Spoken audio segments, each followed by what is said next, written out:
એટલે બહુ કામ હતું, છતાં પણ મેં કીધું ચંદનબેને કીધું છે એટલે જવું જ પડશે. એટલે કામ ફટાફટ બધાને પતાવી અને સોંપી અને પછી અહીંયા આવ્યા. કેટલીક યોજનાઓ છે અમારી. ખાસ અમારું કામ જ છે મહિલા અને બાળ વિકાસ વિભાગનું. મહિલા અને બાળ અધિકારી પોસ્ટ પ્રમાણે મહિલાઓ અને બાળકો માટે જ કામ કરીએ છીએ.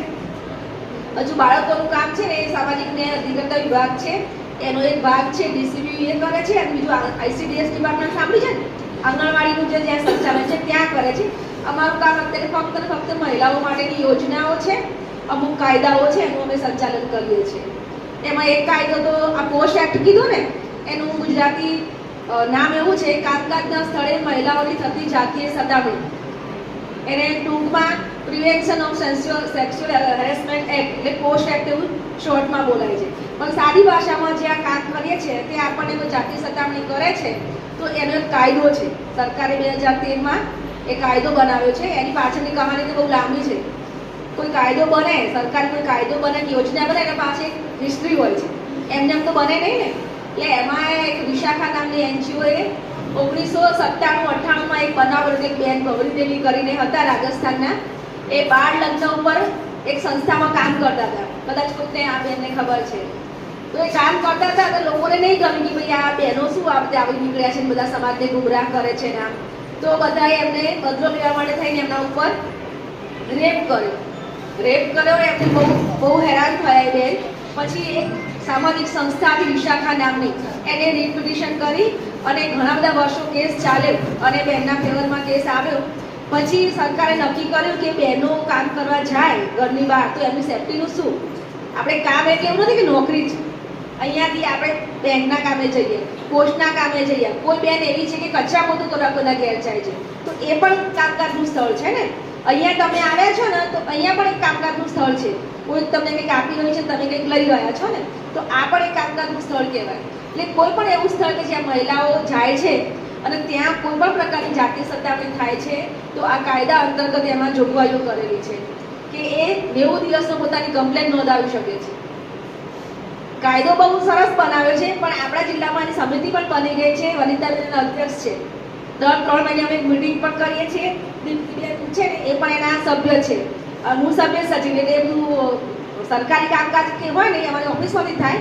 મેડમના સુઝાવ મળે અને જો ઉપર કેસ આવે તો સુનાવણી થાય. પણ આપણા ત્યાં કોઈ કેસ હજુ સુધી આવ્યો નથી થતા કેસ એવું નથી. આવું તો બધાનો અનુભવ થઈ ગયો હશે આપણા જીવનમાં. કોઈ એવું હશે કે જાતીય સતામણીનો અનુભવ ના થયો એવું. કારણ કે આપણે નાના હશું ત્યારે ભણવા ગયા હશું, કોઈ બસમાં ગયા હશું, જાહેર સ્થળે ગયા હશું, કોઈના કોઈ જગ્યાએ આપણને કોઈ તો અનુભવ થયો હશે. આપણને ગમ્યું પણ નહીં હોય, પણ રિએક્ટ કર્યું નહીં હોય. એટલે અત્યારે જે થઈ ગયું તો થઈ ગયું. પહેલાં કાયદો નહોતો પણ હવે કાયદો છે એટલે અમે સતત એને જાગૃતિ કરીએ છીએ. કોઈ પણ જગ્યાએ કામનું સ્થળ છે એવું જ્યાં આપણને નથી ગમતું એવું વર્તન આપણા દ્વારા કોઈના દ્વારા આપણને થાય છે તો એના ઉપર અવાજ ઉઠાવવાનો છે. હવે તમને એવું થાય કે અમુક લોકો થાય કે અમે તો આટલી ઉંમરના છે, અમને કોણ એવું કરે, એવું થાય ને. પણ એવું નથી. હમણાં તમે પેપરો વાંચો, 80 વર્ષની વૃદ્ધા પર બળાત્કાર થયો હતો છોટાઉદેપુરના એક ગામમાં. રોજ પેપર વાંચીએ ને તો આમાં જ્યારે માણસ વિકૃતિ આવે ને ત્યારે કશું જોતા નથી સામે કોણ છે એવું.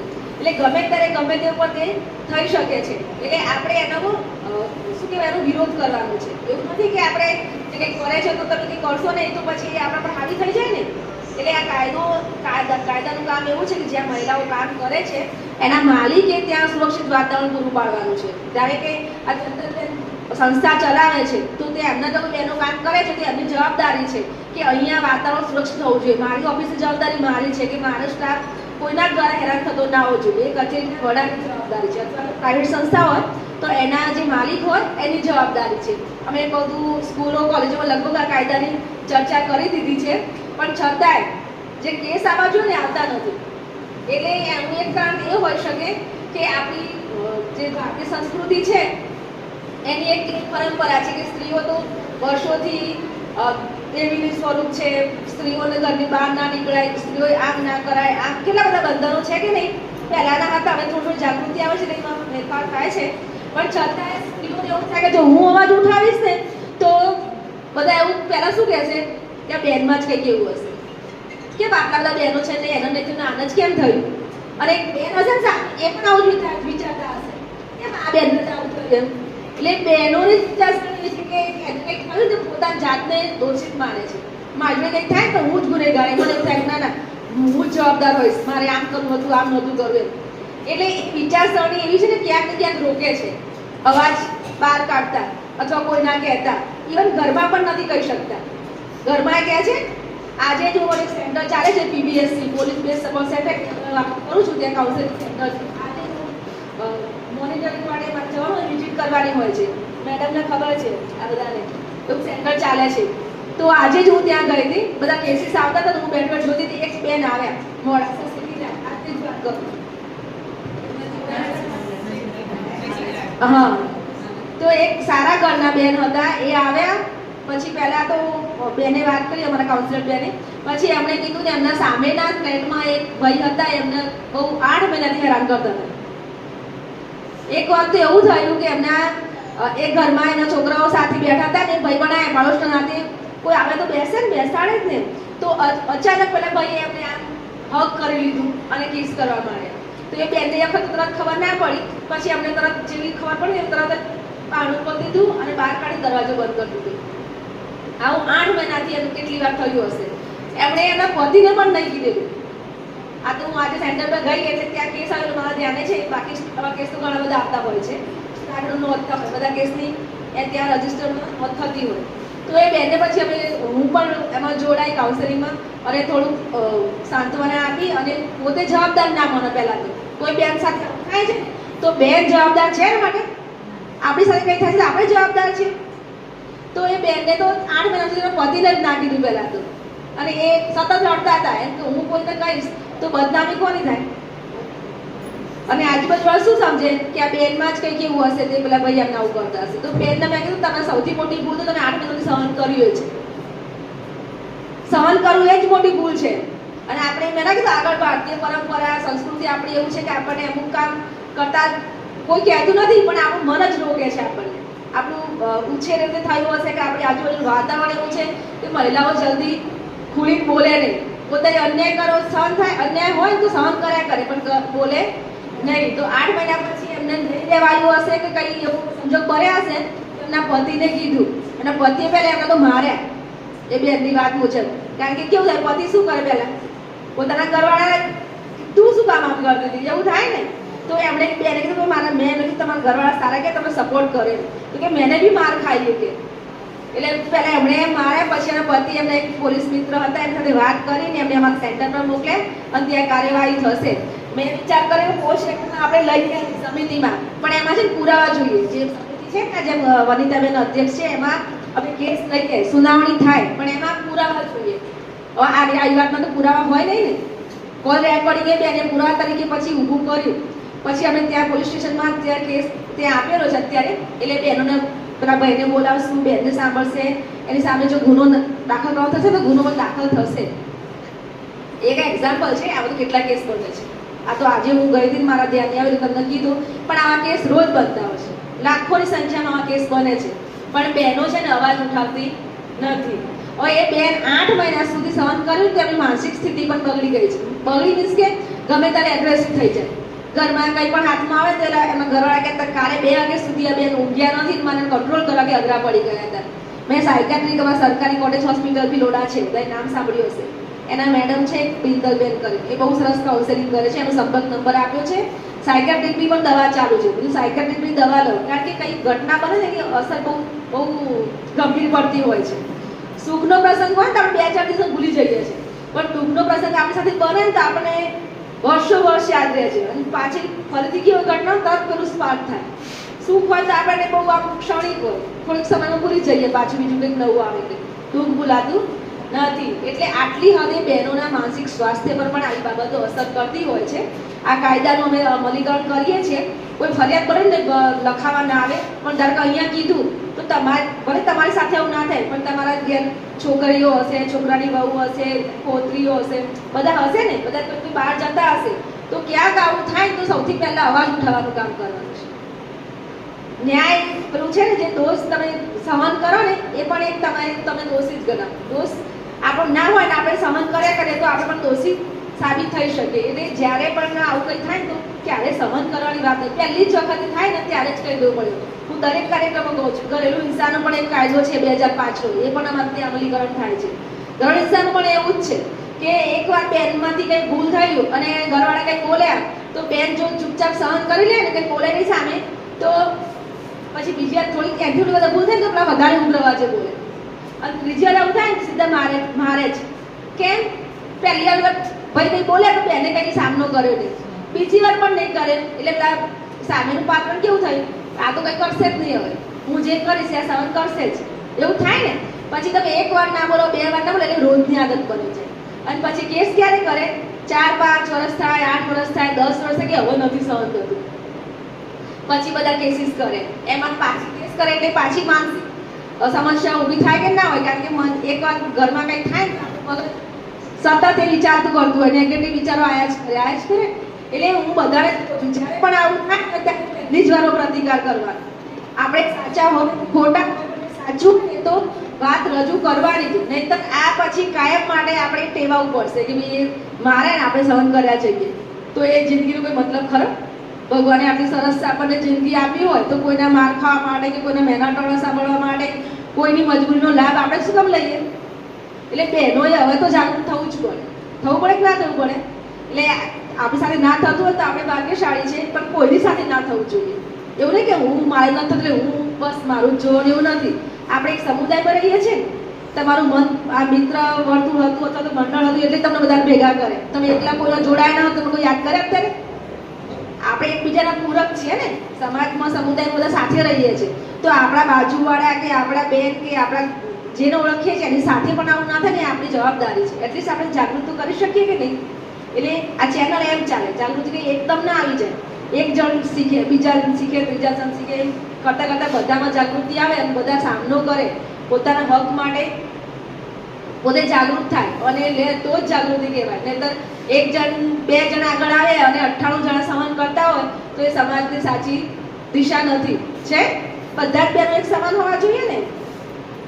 એટલે આ 2 જ કાયદાની ખાલી વાત કરી છે, એના માટે અમારા સેન્ટર ચાલે છે. અમારા ઘરેલું હિંસા જે અધિનિયમ 2005 છે ને, પેલા 498ની કલમ હતી, બધા ખબર હોય તો ખબર છે ને? કોઈને થયા છે કેસ? કોઈને ઘરમાં કોઈને કોર્ટ કેસ થયેલા છે નજીકમાં કોઈ સગામાં?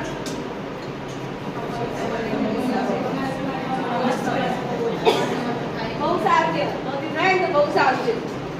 પણ પેલા 498 દહેજની કલમ, દહેજનું દૂષણની કલમ એડ કરી દે એટલે બધા નામ લખાય છે. હવે એક કાયદામાં સુધારો કરી અને ઘરેલું હિંસા અધિનિયમ કર્યો છે. એક જ છત નીચે રહેતા હોય અને એમાં કોઈ હિંસા કરતું હોય, પણ પિતા હોય એ પણ આવે. એવું નથી કે મેરિડ વુમન જ આવે. લગ્ન નથી કર્યા અને કુંવારી દીકરી છે, આપણે જો પિતા હેરાન કરતા હોય કે માતા હેરાન, એ પણ ઘરેલું હિંસામાં આવે. લગ્ન પછી તો પતિ સાથે રહેતા હોય તો પતિનું માતા અને સાસુ સસરા નણંદ એક છત જેટલા રહેતા હોય કુટુંબની વ્યાખ્યામાં, અને એ લોકો જો કંઈ હિંસા કરે છે તો એના માટે ઘરેલું હિંસા કાયદો લાગુ પડે છે. પણ એમાં તો બહુ કાયદામાં તો બહુ સરસ જોગવાઈ કરી છે, ગમે તે બોલે છે તો ભાવનાત્મક હિંસા થાય છે એટલા માટે કે કેસ કરાય.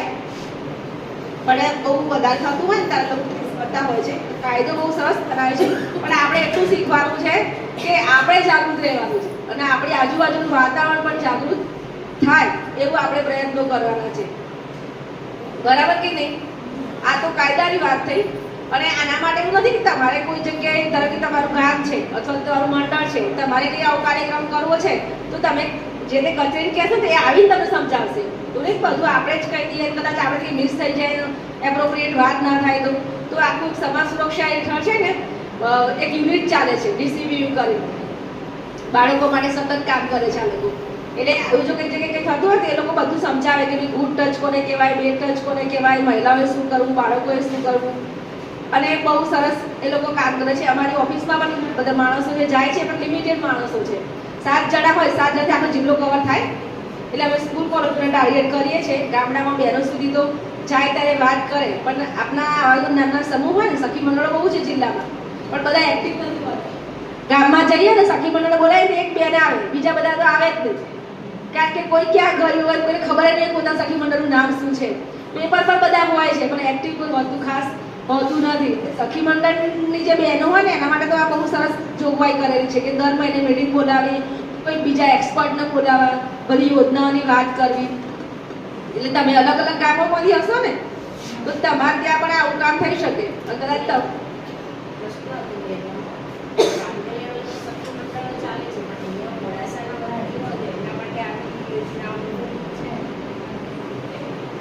સખી મંડળ છે ને ગ્રામ અને સિટી બંને માટે છે. ગ્રામ્ય લેવલે અને સિટી લેવલ બંને માટે છે. અહીંયા નગરપાલિકા દ્વારા સંચાલિત થાય. મેડમને ખબર છે બહુ સરસ એમને ચલાવેલા છે ને, માર્ગદર્શન આપેલું છે. એક છે ને NRLM પ્રોજેક્ટ છે, નેશનલ લાઇવલીહુડ મિશન, ભારત સરકારનું. એમાં ગ્રામ્ય લેવલે તાલુકા પંચાયત હેઠળ સંચાલિત થાય અને જિલ્લા શહેરી વિસ્તારમાં નગરપાલિકા દ્વારા થાય છે. નગરપાલિકામાંથી લોકો બનાવે છે અને ઘણા બધા બનેલા પણ છે અને ઘણા બધા કામ પણ કરે છે. અમુક બહેનો સેનિટરી નેપકિન બનાવતા હતા બાયડમાં. પછી અહીંયા ટિન્ટોય નામ સાંભળ્યું છે ને, ટિન્ટોય તમે અહીંયા છે તો ત્યાં ચપ્પલ બનાવતા સરસ, કોઈ ખબર હોય તો યુટ્યુબમાં વિડીયો પણ હતો એમનો. સરસ મજાના ચપ્પલ બનાવતા હતા. હું વિજયનગર છે ને ત્યાં પેલા પ્લાસ્ટિકના આપણે નથી કપડા ધોઈને તગારા, એવા ટબ ને ડોલ ને તગારા બનાવતા હતા. એટલે બહેનો પણ કરે છે બધું. એ ચપ્પલ તો હજુ બનાવતા હશે, મેં ઘણા સમય પહેલા જોયેલું. એટલે બહેનો ધારે નહીં કરી શકે. ફક્ત ને ફક્ત શું હોવું જોઈએ? ના, ઈચ્છા શક્તિ. અહીંથી શરૂ થાય ને પછી બધે થાય. અહીંથી જ જો પહેલા એવું થાય કે નથી કરવું તો કશું જ ના થાય. એટલે સખી મંડળો પણ બહુ સરસ ચાલે છે. તમારે આ સખી મંડળ નોંધવાનું ને તો સોનીભાઈ કરી છે. અને કદાચ તમે જ્યારે હતા ને તો કરવું હોય તો હું મોકલી આપીશ અમારા સ્ટાફને. એ લોકો કોન્ટેક્ટ કરીને તમને ત્યાં કરાશે. અને એમાં સખી મંડળ એવું નથી કે પૈસા બચાવવા માટે જ ભેગા થવાનું. આનો હેતુ પૈસા બચાવવા માટે એટલો નથી. એની સાથે સાથે બહેનો પોતે આત્મનિર્ભર બને, પોતાની આત્મવિશ્વાસ વધે, કંઈક નવું જાણે, સમાજમાં જે પરિવર્તન આવ્યું ને એક્સેપ્ટ કરે. એનો આનો ઉદ્દેશ એ જ છે. અને પૈસા બચાવે એટલા માટે કે એ બહાને બધા ભેગા થાય. અને કોઈ જરૂરિયાતમંદ બેન છે, તમે તો બધા સમૃદ્ધ છે, પણ ગામડામાં કેવું બિચારા 50 રૂપિયા ભેગા કરવાના માટે અઘરા હોય છે. અને એ લોકો જ્યારે આવું પૈસા ભેગા કરે ને, કોઈને કોઈ ફી ભરવી હોય, કોઈને છોકરીનું લગ્ન આવતું હોય, ઓચિંતાનું દવાખાનું આવી જાય, તો એ લોકોને 2-5 રૂપિયા આવું તે માટે બહુ મોટી સહાય કહેવાય છે, મદદ કહેવાય છે. એટલે ગામડામાં તો પણ આ લોકો પૈસા લેવા દેવા તો કરે જ છે, ભલે એક્ટિવિટી ના કરે પણ. તો અહીંયા હોવું જોઈએ. ભલે તમારે જરૂર ના હોય તો કંઈ નહીં, આપણે કોઈને જરૂર હોય એને આપી દેવાના. અને તમે તો બધા સમૃદ્ધ છે, 100 રૂપિયા શું કામ 1000 ભેગા કરો મહિનાના, ના થાય? હા. અને તમારું તમે કંઈક એવું એક્ટિવિટી કરો ને, ભલે પૈસાની જરૂર ના હોય પણ એક્ટિવિટી કરવી જરૂરી છે. આપણા ઘેર બધું જ હોય પણ આપણે નવરા બેસે તમને ગમે? પૈસા કમાવા એ આપણો ઉદ્દેશ ના હોય, પણ પૈસા આપણે જે કમાય એનું નામ મળે તમને. અમે પછી છે ને 8મી માર્ચ આવે ને ત્યારે બધા શોધતા હોય કઈ બેન સર્વશ્રેષ્ઠ કામગીરી કરે છે, કલેક્ટર સાહેબના હાથે સન્માન કરીએ. આ મુખ્યમંત્રી સાહેબ પરમ દિવસે આવીને ગયા. લાભાર ગવી નીનામાં બેન છે, છોકરી જ છે, મેઘરજ તાલુકાની આદિવાસી. એનું સન્માન ભૂપેન્દ્રભાઈ સાહેબે કર્યું. આમાં આપણને તમારે જવું તો સ્ટેજ પર ના ચડવા દે, જો તમે કઈ પેલા ના હો તો. પણ એનું સન્માન કર્યું. કેમ? વિશિષ્ટ પ્રતિભા એનામાં હતી. અને આવી સખી મંડળોનું પણ કરે છે સન્માન, જે ખરેખર કામગીરી કરે છે આવા સારા અને પોતાનું અલગ આઈડેન્ટિટી બનાવે છે. એવું નહીં કે ફલાણાની વાઈફ, એવું નહીં. હું એટલે મને બધા અલગ રીતે ના ઓળખે. ભાઈ આ બેન પેલું સરસ કામ કરે છે, આ બેન છે આ ઉત્પાદન કરે છે, આ બેન આ બહેનોને શિક્ષણ આપે છે. પોતાને અલગ આઈડેન્ટિટી ના હોવી જોઈએ. ફલાણાની વાઈફ તો બધા ઓળખે છે સમાજમાં આપણને. કોઈ બી ઉઠીને ફલાણાની વાઈફ એટલે બધાને ખબર જ છે આપણે આની વાઈફ છે. પણ આપણે પોતાની શું આઈડેન્ટિટી હોવી જોઈએ ના હોવી જોઈએ? આપણી પાસે બધું જ છે. ભગવાને સરસ શરીર આપ્યું છે, વિચારવા માટે શક્તિ આપી છે. આપણે પૈસાથી પણ તમે તો સાઉન્ડ છો, મીન્સ કે ઇકોનોમિકલી મને લાગતું નહીં અહીંયા કોઈ બેકવર્ડ હોય એવું. બધું સારું જ છે તો આપણે કોઈના માટે પણ કરીએ તો પણ એક શું કહેવાય આત્મસંતોષની લાગણી થાય. પેલા બિલ ગેટ્સ ને બધા ખબર છે ને, તમને નામ સાંભળ્યા આવે. એ લોકો જે કમાય તો 90% દાન. આપણી હેસિયત નથી આપણે કમાયેલું દાન કરીએ, કારણ કે જે ના ચાલે પણ આ એટલું કરવું. કમસે કમ કોઈને મદદરૂપ થઈએ થાય છે. આ બધા આપણે દાન કે આમ કહું ફી ભરવાના પૈસા ના હોય, છોકરાને ભણાવી હોય ફી ભરવાના પૈસા ના હોય, અને તમે અમુક વાર સામે લોકો મદદ ના કરતા હોય, ત્યારે આપણને એવું થાય કે આપણે એક વ્યક્તિ તરીકે આ મદદ કરીએ તો કેટલું સારું. એમ ભલે પૂરેપૂરી ના આપે પણ 5% પણ આપી શકીએ તો આપણને તમે એ તમે કાયમ માટે મનને તંદુરસ્ત રાખે કે મેં કોઈને મદદ કરીએ. ભલે કોઈને કહીએ નહીં પણ આપણે કોઈને મદદ કરીએ તો સારી જ વાત છે. અને ભગવાને આપણને આપીએ તો થોડી ઘણી કોઈને કે ડાબા હાથ જમણા હાથે આપીને ડાબા હાથે ખબર ના પડવી જોઈએ, પણ આપણે ખુદના મનના આત્મસંતોષ થાય કે નહીં એવું કામ તો ચોક્કસ કરવું જોઈએ. અને ઘણા બધા અમે તો એટલા પણ તૈયાર છે કે કોઈ આવું ઉત્પાદન કરતું હોય બેનો તમે લેવા પણ તૈયાર છે. અમે તો દીકરીઓને નવજાત દીકરી જન્મે ને ગરીબ બહેનો હોય અને જો એમને તો બેબી કીટ પણ આપીએ છીએ. પછી આ સ્કૂલોમાં અને કોલેજોમાં હાઇજીન કીટ આપીએ છીએ, એટલે એમાં સેનેટરી નેપકિન્સ હોય ને બધા હાઇજીનની રિલેટેડ વસ્તુ હોય તો અમે બહારથી લઈએ છીએ. જો કોઈ સખી મંડળ કરતું હોય તો અમે અહીં એમની પાસેથી લઈએ. અમે આવા કાર્યક્રમો કરીએ તાલુકામાં, આ વનિતાબેનને ચંદાબેનને ખબર છે તો જમવાનું અમે સખી મંડળ પાસેથી જ લઈએ છીએ. એ બહેનો 8-10 બહેનો હોય ભેગા થાય જમવાનું બનાવે તો થોડા પૈસા મળશે તો બહેનોને મળશે ને. એટલે મહારાજ તો ઘણા પૈસા કમાતા જ હશે, લોકોનું જમવાનું બનાવીને આપવાની સર્વિસ પૂરી પાડે છે. સખી મંડળ હોય ને હું સખી મંડળનો જ આગળ રાખું છું કે બહેનો ભલે નહીં 10,000નો અમે ઓર્ડર આપ્યો હોય તો 500 તો મળે ને એક બેનને. તો બહેનો આગળ આવે ને અગર બેન જો કમાતી થાય ને અથવા પોતે એક સૌથી પહેલાં પોતાના પરિવારનું વિચારશે. એ ક્યારે પોતાનું નહીં વિચારે કે મારા પણ 500 સાડી લઈ એવું વિચારશે. એ પછી આવે પહેલાં તો કે છોકરાઓને તકલીફ છે તો છોકરાઓ પાસે પેલું વિચારશે. ઘરમાં કઈ વસ્તુ નથી, ધારો કે ચાલો ખુરશી નહીં તો પહેલાં ખુરશી લઈ આવશે, પછી છેલ્લે પોતાની પ્રાયોરિટી આવશે. હે ને છે ને આપણી મારી વાત બરાબર લાગે જ બધાને? એટલે બહેનો કમાય તો પોતાનું પરિવારનું વિચારે, બીજું બધું સારું સારું વિચારે કે આમ મતલબ. એટલે બહેનોએ કંઈક તો કરવું જ જોઈએ. અને એના માટે અમારે ત્યાં છે ને મહિલા સ્વાવલંબન યોજના ચાલે છે. જિલ્લા ઉદ્યોગ કેન્દ્રની યોજનાઓ તો છે જ, બધાને લોનની ખબર છે ને? તમારા લોકોને જવું નહીં પડે, તમને ખબર નહીં હોય ક્યારે. જિલ્લા ઉદ્યોગ કેન્દ્ર ચાલે છે આપણે જિલ્લાની ઓફિસમાં. એમાં અલગ અલગ યોજનાઓ છે, મુદ્રા લોન છે, બીજી ઘણી બધી યોજનાઓ છે. એમાં લોન આપે છે, વ્યક્તિગત પણ આપે અને સમૂહમાં આપે છે. કોઈને નવું સ્ટાર્ટઅપ શરૂ કરવું હોય ને, કંઈક એકમ ચાલુ કરવું હોય તો ધારો કે બલ્કમાં અથાણા બનાવતા હોય એ ચાલુ કરવું હોય તો 10 લાખ સુધી સહાય મળે છે. એટલે અમારી એની યોજના છે એમાં 2 લાખ સુધી સહાય છે. કોઈ બેન છે વ્યક્તિગત યોજના છે, કોઈ બેન છે એને સરસ મજાનું શું કહેવાય બ્યુટી પાર્લર ચાલુ કરવું છે, કોર્સ તો કરી લીધું પણ હવે એના માટે બધી ચેર જોઈએ, કોસ્મેટિકના સાધનો જોઈએ, અરીસો જોઈએ, આ બધું જોઈએ કે ના જોઈએ. એના માટે 2 લાખ સુધીની લોન આપે છે અને એમાં 30% સબસિડી આપે. જેને કોઈ ગરીબ મીન્સ કે ગરીબ તો ના કહેવાય પણ જેને કંઈ કરવું છે અને પૈસાની હાલ સગવડ નથી એવા લોકો માટે આ યોજના છે. તો 2 લાખ સુધીની લોન છે, 30% સબસિડી છે. એમાં SC/ST હોય ને તો એને 35% અને વિકલાંગ વિધવા બેન હોય ને તો એને 40%. એટલે 2 લાખની લોન કરે તો 80,000 સબસિડી મળે વિકલાંગ અને વિધવા હોય તો. અને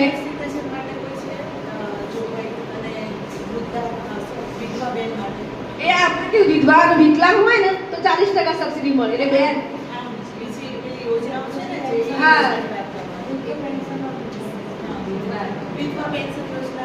એ અમારી યોજના છે વિધવાની. એટલે આ લોકોને મને લાગે છે સ્વાવલંબન વધારે એપ્રોપ્રિએટ રહેશે કે યોજના તો કરીએ છીએ આપણે એમની સાસુ માટે કરી. હા એ નહીં, ધારો કે ઘરમાં કોઈને કંઈક કરવું છે પણ જો સસરા નથી એના સાસુનું નામે કરવાનું, થોડી સબસિડી તો વધારે મળે કે ના મળે? કારણ એ ઘરમાં છે તો કામ તો મદદ તો કરવાના જ. એટલે કોઈ ભલે તમારા જોડના પણ તમારા ગામમાં કોઈ હોય ને તેને થોડું એન્કરેજ કરજો કે આવું તમારે કંઈ કરવું હોય તો એના માટે પુરાવા બહુ નથી જોઈતા. એને જે કરવું હોય ને કામ એનું પ્રમાણપત્ર જો અનુભવનું પ્રમાણપત્ર જોઈએ, કોટેશન જોઈએ. ધારો કે કંઈ વસ્તુ લેવાની છે, જે વ્યવસાય કરો છે એનું તો એનું ક્યાં મળશે એનું કોટેશન જોઈએ અને આધાર કાર્ડ, લાઇટ બિલ પુરાવા એ બધા જોઈએ. બીજા બધા તો હોય જ. એટલે એના માટે કોઈ કરી શકો. ગઈ વખતે અમે 10 લોન કેસ મંજૂર કરાયા છે બહેનોના અલગ અલગ તાલુકામાંથી. એટલે હવે વધારે પ્રચાર પ્રસાર કરે છે. આ શરૂઆત થયું છે તો અમે બધાને કીધું છે કે ફોન તો આવવા માંડ્યા છે. એ કે એમાં કોન્ટ્રાક્ટર પણ છે. ધારો કે કોઈ બેન છે અને હવે કશું જ કામ નથી તો આજુબાજુ કામ કરતા બહેનો હોય, નોકરી કરતા હોય કે બીજું કોઈ કામે જતા હોય પ્રાઇવેટ સંસ્થામાં, તો એવા બાળકોને રાખવા માટે અત્યારે બહુ તકલીફ પડે છે. એ તો સંયુક્ત ફેમિલી હોય તો માતા સાસુ સસરા રાખે, એકલા રહેતા હોય મેઘરજના કે બાયડના હોય મોડાસામાં નોકરી કરતા હોય તો અહીંયા ખેતરો મૂકી માતા પિતા બાળકો રાખવા ના આવે, ઓછા પગાર તો આ કોઈ બહેનો હોય ને તો 10 થી વધારે કોટિયાઘરની પણ સુવિધા છે. આગળ ખાલી એમાં શું કરવાનું, એક જગ્યાનું નક્કી કરી દેવાનું, એનું પર મહિનાનું કોન્ટ્રાક્ટ કરી દેવાનું. તો એ ભાડું થાય, બીજા સાધનો જોઈએ રમકડા અને ઘોડિયા ને એવું બધું. અને બે સાથે ચલાવવા તો ના પડે, એક જ ઇન્વેસ્ટમેન્ટ કરવાનું, બી ચાલે.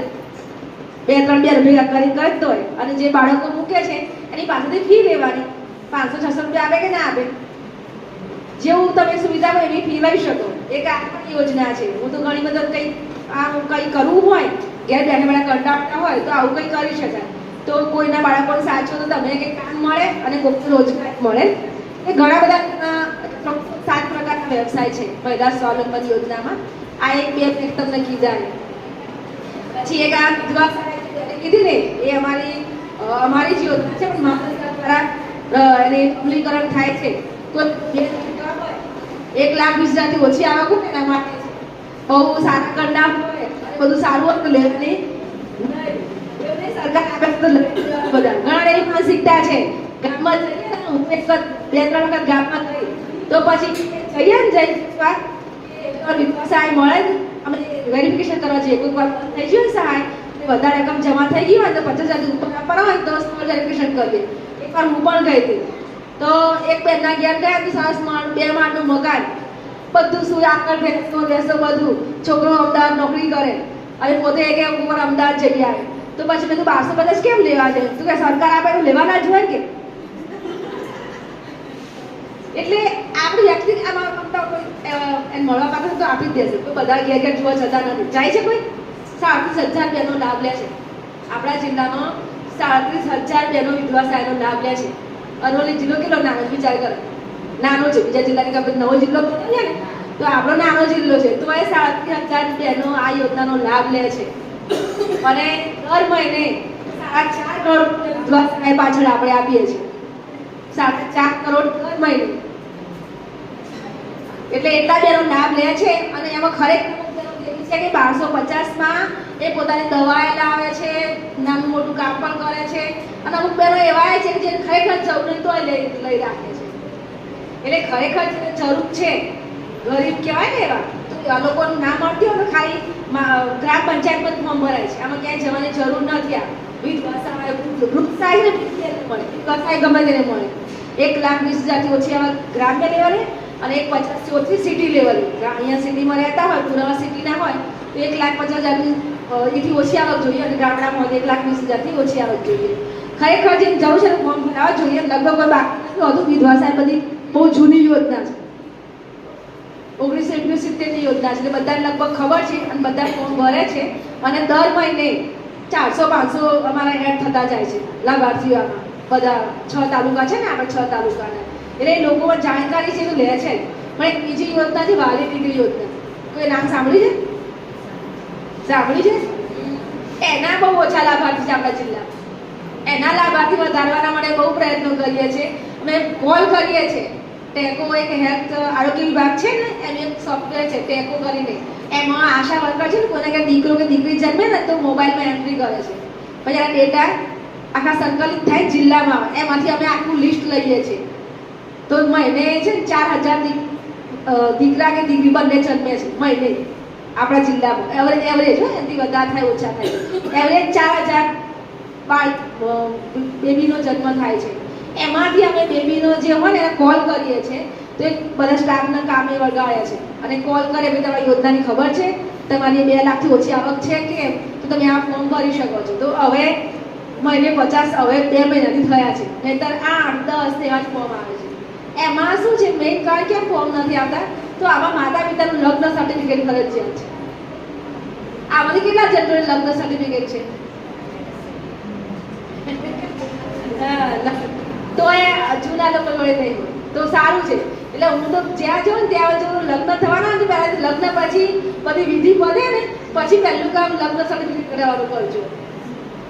ઘણા આપણે તમે લોકો તો જાગૃત છો ને એટલે કઢાઈ દીધા છે. ગામડામાં બિચારા લોકોને ખબર નથી હોતી અને એ લગ્ન સર્ટિફિકેટ નથી કઢાવતા. અને પછી જ્યારે આ ઉપર પણ યોજના આવી છે ત્યારે કઢાવવા જાય ને તો તમને ઘોર મહારાજ મળે, ના કંકોત્રી મળે, લગ્ન કઈ તારીખે થાય એ યાદ ના હોય અમુક લોકો. એમાં એમનો વાત નથી. જે સિચ્યુએશન એવી હોય કે ભાઈ આની કઈ જરૂર નહીં અને થતા તમે બધા ભેગા એક જણનું કરતા 2 જણના કરી નાખે કશું. એટલે છે ને અમે તો હવે બધે કહીએ છીએ કે લગ્ન થાય ને ભલે જરૂર હોય પહેલા લગ્ન સર્ટિફિકેટ તો હોવું જ જોઈએ. કારણ કે હવે તમે તો બધા સમૃદ્ધ લાગો છો. વિદેશમાં જુઓ ને પાસપોર્ટ કઢાવો હોય તો એમાં લગ્ન સર્ટિફિકેટની જરૂર પડે કે ના પડે? એટલે જરૂર તો કોઈ પણ તબક્કે પડી શકે છે. લગ્ન સર્ટિફિકેટ કઢાવવાનો આગ્રહ રાખવાનો. તમારે છોકરીઓ કે છોકરાની કે છોકરીઓ જન્મે અને લગ્ન કરે ને તો સર્ટિફિકેટ કઢાવવાની પ્રોસીજર તાજામાં જ કરવાનું. તો કંકોત્રી નાખી હોય વરરાજથી આપણે ઓળખીતા હોય અને આવી જાય, કારણ કે એની સહીઓ લે છે. ખબર છે ને તમને? એ પ્રોસીજર કરાયેલા ખબર છે. અને આ નથી ને એના કરતા કેટલા બધા લાભાર્થી બિચારા આવ ગરીબ છે, ઘરમાં ખાવાય નથી, અને દીકરીઓ જન્મે છે તો ફોર્મ નથી ભરી શકતા. અને બીજું બાળ લગ્ન ના હોય જોઈએ. બાળ લગ્ન થયેલા હોય તો સર્ટિફિકેટ નીકળે નહીં. એટલે 18 વર્ષ દીકરીઓની ને 21 વર્ષ દીકરાની એટલી ઉંમરે લગ્ન કર્યા હોય ને તો લગ્ન સર્ટિફિકેટ નીકળે. તમને ખબર નહીં હોય પણ અહીંયા આપણા અરવલ્લી જિલ્લામાં બાળ લગ્નનું પ્રમાણ વધારે છે. આપણને એવું લાગે કે આ સમયમાં પણ એવું, પણ અહીંયા આપણા 5 જિલ્લાઓમાં આપણું નામ પણ આવે. એમાં સૌથી વધારે ધનસુરાનું છે. કોઈ ધનસુરા તાલુકામાં સૌથી વધારે બાળ લગ્ન થાય છે. એના પાછળ કારણો છે. ઘણીવાર કેવું થાય, ઠાકોર વર્ષની છે અને ઘણીવાર કેવું થાય, મોટી છોકરી 20 વર્ષની હોય અને નાની છોકરી 17 વર્ષની હોય તો પેલા બિચારા એટલી બધી સમૃદ્ધિ ના હોય તો એકનું કરતા હોય તો બીજાનું સાથે કરી જ દે. પછી કોઈ સમજાવવા જાય ને તો તમે બેસો, તમને ખબર ના પડે કે આ વર્ષ સમાજનો રિવાજ છે એમ કરી અને પોતા બંધ કરી દે. અને તોય કરે જ છે બધા. એટલે આ એક દૂષણ ખરેખર બહુ ખરાબ છે. એવું નહીં કે આ બાળ લગ્ન ખાલી આ વાલી દીકરી યોજના માટે નથી, પણ તમે વિચારો એક સ્ત્રી તરીકે 17 વર્ષે લગ્ન થાય અને 20 વર્ષે માતા બને શું હાલત થાય. આપણે પોતાની ડિલિવરી યાદ કરતા આપણને યાદ આવે કે 24-25 વર્ષ માટે આપણે માતા બનાવે તો કેટલું પેઇન થાય, કેટલું બધું શરીર તૈયાર ના હોય, માનસિક તૈયાર ના હોય. 17 વર્ષની છોકરીને શું ખબર પડે. અને લગ્ન થાય એટલે બિચારા સાસરે જ રહે એટલે 1-2 વર્ષમાં માતા બની જ જાય. થાય ને એવું. એટલે એ લોકોની માનસિક સ્થિતિ કેવી થાય. મને તો સૌથી વધારે દયા આવે કે બેનની સ્થિતિ શું થાય બિચારા. એ તો ના શરીર તૈયાર હોય કે ના મન તૈયાર હોય, અને એ પરિસ્થિતિમાં એ બધું સહન કરે એટલે બહુ વહેલું ગળપણ આવી જાય. એ 40 વર્ષની ઉંમર થાય એટલે 50 કે 60 વર્ષના એવા લાગે કે ના લાગે. અને બીજું ગરીબી હોય એટલે ઘણા બધા ફેક્ટર કામ કરતા હોય છે. એટલે તમારે ત્યાં મજૂરો આવતા હોય ને બધા ભાગ્યા રાખતા હશે ને એમને કહેજો કમસે કમ એ લોકો ના કરે. આપણા ત્યાં કામ કરે છે તો બરાબર કે નહીં વાત. આપણા ત્યાં કામ કરે છે તો આપણી જવાબદારી બને કે એમની સામાજિક જવાબદારી કે એ લોકોની પુખ્ત ઉંમરે બાળકોના લગ્ન કરાવે. આદિવાસીમાં એવું છે પાછું, એ લોકો ગમે ત્યારે લગ્ન કરે. છોકરા થાય ને ત્યારે એમની સાથે લગ્ન કરે. આ ખેડબ્રહ્મા વિસ્તાર છે ને, મેઘરાજ ખેડબ્રહ્મા, એ વાળી એવું છે. જ્યારે ઈચ્છા થાય ને ત્યારે લગ્ન કરે. હા, છોકરાઓના છોકરા કરતા ને ત્યારે પોતે પણ લગ્ન કશું હોય નહીં, હાર પહેરાવાના હોય ને થોડું વગાડે ખવડે તો લગ્ન છે એવું કઈ હોય નહીં એમ. પણ એમને ઇક્વાલિટી સારી છે. આદિવાસી સમાજ છે ને એમાં સમાનતા સારી છે. એમાં જો જેટલું કામ પુરુષ કરે એટલું કામ સ્ત્રી કરતી હશે. આપણે અહીંયા બહુ એવું છે કે સ્ત્રીથી આ કામ ના થાય, નકરું ના થાય. આદિવાસી સમાજમાં તમે જોજો, એ ખેતરમાં તો બે સાથે જ હોય, ઈંટના ભઠ્ઠામાં કામ કરતા ને તો સાથે જ હોય, રોડ બનાવતા ને તો સાથે જ હોય, છોકરા એક બાજુ છાંયને ગોળી બાંધી દીધું હોય. સમાનતા બરોબર જ છે. એમને ખાવાનું બનાવતા ને ભાઈએ બનાવતા બેને બનાવતી. એ આ ભલે આખી સમાજ એમાં તો છે ને જેન્ડર ઇક્વાલિટીમાં એ વધારે આગળ છે. આપણે બધા બહુ એવું છે નોકરી કેવું છે.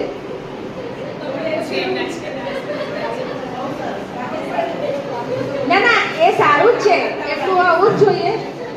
એટલી સમાનતા એ મિસઅન્ડરસ્ટેન્ડિંગ ના હોવી જોઈએ. ખાલી પોતે એમ કે સમજીને કરે તો વધારે બેટર છે. ને હવે સમય એવો જ આવશે બધા છે ને, જો અત્યારે બધા લગભગ કોઈ ધ્યાન નથી જતા. બધી દીકરીઓ ભણે છે, એટલે કોઈ નોકરી કરે જ છે, તમારા સમાજમાં કરે જ છે. માત્ર છોકરો હોય ને ટ્રેનિંગ આપી દેજો કે તું પણ ચા બનાવવા શીખી જા, રોટલી બનાવવા શીખી જા, શાક બનાવતા શીખી જ જા. કારણ કે જે આવનાર વહુ છે એ પણ નોકરી કરતી આવશે તો કોઈ એકલી તો કરશે નહીં. એટલે સાથે અત્યારથી ટ્રેનિંગ આપવાની. મારે દીકરો છે ને હું ટ્રેનિંગ આપું ખાલી કહેતી નથી. મારા દીકરાને હું શીખવાડું છું કે સામેવાળી જે દીકરીઓ જે પણ ભણે છે એ પણ નોકરી કરવાની જ છે. તો બધાએ સમાનતાથી જ કામ કરવાનું છે તો ઝઘડા ઓછા થાય અને ઘર હિંસાના બનાવે ઓછા થાય. નહીતર મોટાભાગના કામના વચકામ છે. આ ના કર્યું પેલું ના કર્યું. તમે અમારે એક સેન્ટર એક દિવસ જઈને બેસજો. હું પેલા બહેનો કહીશ તો બેસવા બેસો. તમે સવારથી સાંજ બેસો ને 10 વાગ્યાથી 5 વાગ્યા સુધી મગજ ફરી જશે. તમે એવા કેસીસ આવે છે. અને અહીંયા એક બીજું છે ને, દારૂનું પ્રમાણ વધારે છે. અમુક વસ્તીમાં છે ને દારૂનું પ્રમાણ એટલું ખરાબ છે ને કે દારૂ પીને બહેનોને એટલું મારે છે ને, બિચારા આપણને સાંભળીએ ને તો આપણે થાય કે કેવી સ્થિતિમાં બહેનો જીવે છે. એટલે બહુ જ દારૂનું પ્રમાણ છે ને, કોઈ દારૂ પીધું ને એવું કે આપણે સંપર્કમાં આવે ને તો એના ગાડી બેસી અને 15-20 મિનિટ કાઉન્સેલિંગ કરવાનું. ગમે તેમ કંઈક દારૂ છોડે છે, ભલે આપણો સમય બગડે તો બગડે, પણ એ કંઈક શીખે. બરોબર કે નહીં? આટલી તો મેઇન યોજનાઓ વાત કરી. તમારા આજુબાજુ આટલી યોજનાઓ મળે ને તમને ચોક્કસ ધ્યાન એ લોકોને આંગળી ચીંધ્યાનું ગુણ. બીજું કંઈ દાન કરી ના શકો કંઈ નહીં, પણ જ્ઞાનનું દાન તો કરી શકાય કે નહીં? આંગળી ચીંધ્યાનું પુણ્ય મળે ને. તમે તમારા કામવાળાને બી કંઈ કામ કરાવશો ને તો એ કહેશે ફલાણા બેરી મને આખી જિંદગી યાદ કરશે કે ફલાણા બેરી મને આખી દીધું તો મને આ ફોર્મ ભરીથી મને આટલી સહાય મળી છે. મારી દીકરીમાં 1,10,000 સહાય મળે છે. આપણા માટે સામાન્ય કહેવાય, પણ કોઈ ગરીબ માટે બહુ મોટી રકમ છે. 18 વર્ષની દીકરી થાય ત્યારે 1 લાખ મૂકી રાખવાનું, મંજૂરી આવે, અમે મંજૂર કરીએ નિયમ પ્રમાણે. પછી ધોરણમાં જાય ને ત્યારે 4,000 મળે, 9મા ધોરણમાં આવે ત્યારે 6,000 મળે. અને 18 વર્ષને એટલા માંડે કે દીકરીનું ભણવાનું લોકો બંધ ના કરે. વહેલા આપી દે તો 1 લાખ રૂપિયા, પણ વહેલા આપી દે તો દીકરીને ભણાવે કે ના ભણાવે એની સાબિતી રહે નહીં. એટલે દીકરીને ભણાવવા માટે થઈ અને 1 લાખ રૂપિયા 18 વર્ષે રાખ્યા છે. એટલે 18 વર્ષની દીકરી 12મું તો એટલીસ્ટ 12મા સુધી તો ભણે છે. અને કાં તો પછી ઉચ્ચ શિક્ષણ માટે, કાં તો લગ્ન માટે જે માતા પિતાની ઈચ્છા એ મને પૈસા વાપરી શકે. એટલે એ ભણે ને તો જ 1 લાખ રૂપિયા મળે, ના ભણે ને તો ના મળે. એટલે આ શિક્ષણનું પ્રમાણ વધારવા માટે જ આ રાખ્યું છે. અને પ્રથમ 3 દીકરીઓ સુધી, એવું નહીં કે એક જ દીકરીને મળે, 3 દીકરીઓ ને ઓછામાં ઓછી અરે વધુમાં વધુ 3 દીકરીઓ સુધી આ લાભ મળી શકે. અને 1 વર્ષની અંદર ફોર્મ ભરવાનું હોય છે. આમાં અત્યારે ઘણા બધા આવે છે કે 1 વર્ષ જતું રહ્યું પછી કેમ ખબર પડી. તો આમાં 1 કલાકે ઉપર જાય ને કોમ્પ્યુટરથી ઓનલાઈન કામગીરી થાય છે. એટલે કાલે વર્ષ પૂરું આજે આવું તો એ લાગુ પડે નહીં. એટલે મર્યાદા બહુ અગત્યની છે. 1 વર્ષની અંદર ફોર્મ ભરાઈ દેવું પડે. મહિલાઓ માટે ઘણી બધી યોજનાઓ છે. હા, જ્યારે પહેલો પંક્તિ દે ને પહેલાં ફોર્મ ભરી દેવાનું. શોર્ટમાં પહેલો પંક્તિ ઉજવે ને પહેલાં ફોર્મ ભરી દેવાનું. ખાસ તો ગરીબને તો કહેજો જ.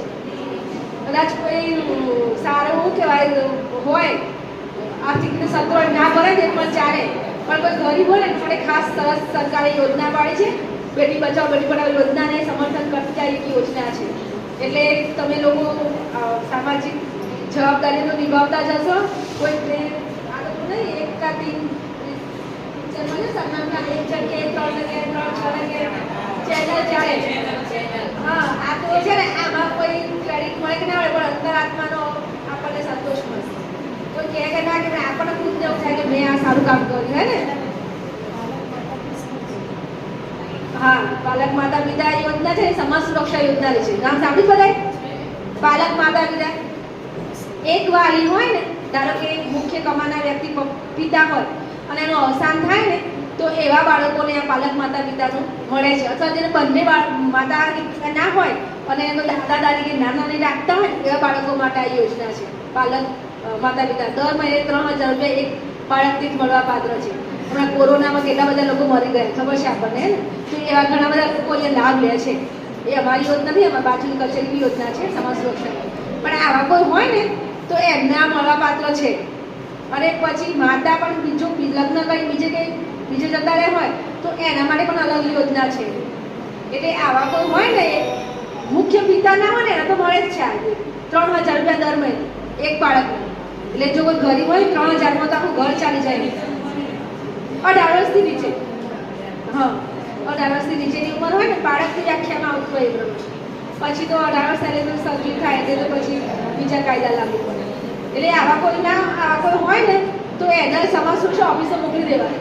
એ લોકો બધું ત્યાં પ્રોસેસ કરી આપશે. મૃત્યુનો દાખલો જોઈએ, આવકનો દાખલો જોઈએ, બીજા પુરાવા તો બધા કોમન હોય ને એ જોઈએ.